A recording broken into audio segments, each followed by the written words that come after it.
On this episode, worms in a bioretention system. What does it mean?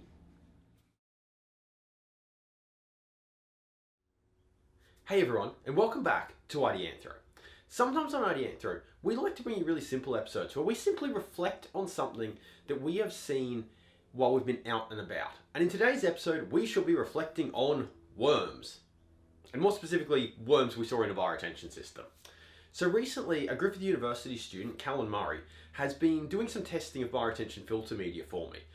He is, broadly speaking, looking into correlations between plant health, filter media characteristics, trying to unpack a little bit more what's going on there. Why do plants seem to grow better in some systems than others? Trying to put some data behind this. This isn't actually the first time I've delved into this. While I worked at Healthy Waterways a couple of years back, I supervised a couple of other students, Karan Bruck, I hope I pronounced your last name right there, Karan, and Nem Crow, who had a first crack at this a couple of years ago, and now Callan's collecting some more data. Anyway, the point here is that Callan was out at a particular bioretention system the other day. It's in Logan, so the local government area immediately to the south of Brisbane. If you want to have a look at it, it's on the Worcester map, so www.ideanthro.com/the-Worcester-map. It's item number B00162.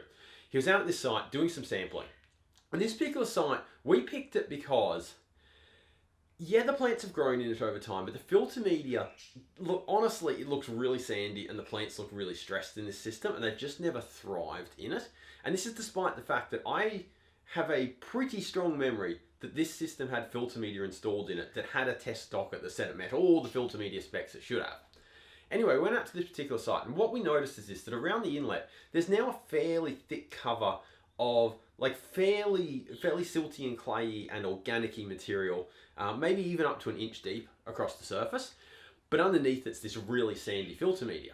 And what struck us at this particular site, as soon as Callan went to dig into it with the shovel and take off this top layer so we could actually get down to the filter media itself, there were all these worms in the top layer. And this is important. We've reflected on this so many times in Ideanthro episodes now, that the world is an ecosystem. And that means there are many moving parts that fit together and perform these little ecological niches that together fit together and make the world what it is and make it this sustaining organism.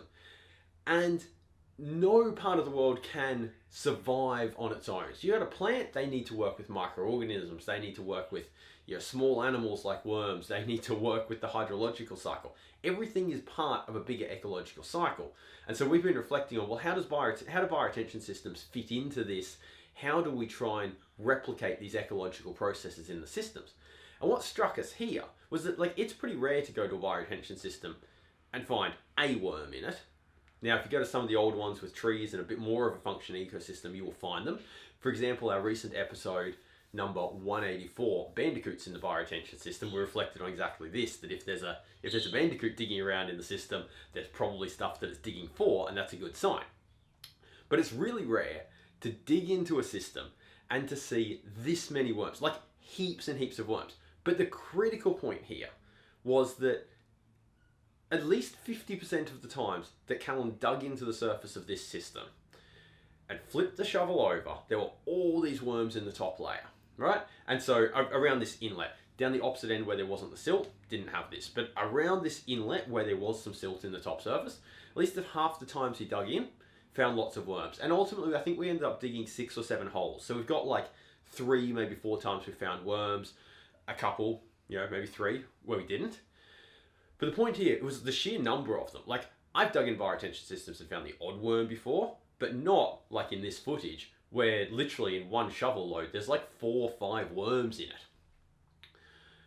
But what was more important, for all these little holes that Callan did, the next thing he did was get an auger and dig down into the system. And not once did we find a worm in that sandy filter media. And I think this is worth reflecting on here. Because what this says is controlling for everything else here. So controlling the fact that it's a bioretention system, we have 2 different environments. We have an inhospitable sandy environment, which theoretically was installed as original filter media, but which I have some doubts about, because it's really sandy and really inhospitable. And then we have some not particularly nice silts and clays with some organics matter mixed in with it, landing on the top of it. And you have the worms like, sweet, we love these silts and clays, and they're absolutely ignoring the sand. And I think for me, that should ring some alarm bells. Because what that's saying is, these worms can put up with everything else that's going on in this bioretention system. They can put up with being inundated. They can put up with the fact that it's really dry for a period and really wet for some periods. They can put up with the plants that are or aren't around them. They can put up with all the other stuff that's going on in this bioretention system. But goodness gracious us, we are not going to touch that sandy filter media rubbish.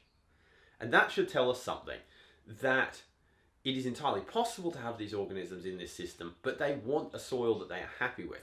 And so it should make us think about, okay, if we're not seeing that, and if we accept that worms are, part of a healthy soil, they're not the be all and end all of a healthy soil, but if they're part of it, then what this demonstrates is worms are happy in bioretention systems. So if we're not getting them in there, then we might have substandard soils in there. And that's it. I'm not going to push these observations any further. They are just simply basic observations, something that I saw, and I wanted to share that with you. Because I think that is important, because these sorts of observations, like we or anyone else go out on the field, right? And we pick up these little tidbits here, but they don't make it into the scientific literature, right? Science and the formal scientific literature is great and super important, and like big thumbs up to that. But sometimes there is useful info to be gathered just from these little observations. And that is why we share these with you, because they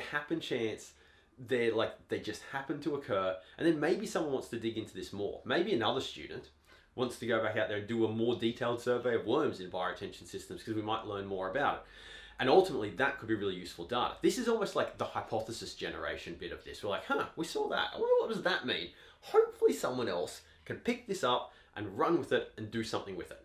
And that's the purpose of sharing these tidbits. It's not to say, look, here's the hard and fast thing we should learn from this, but to say, oi, just think about this, just consider it, maybe we should investigate it more. And that's it. That's the end of this episode. Thank you for tuning in.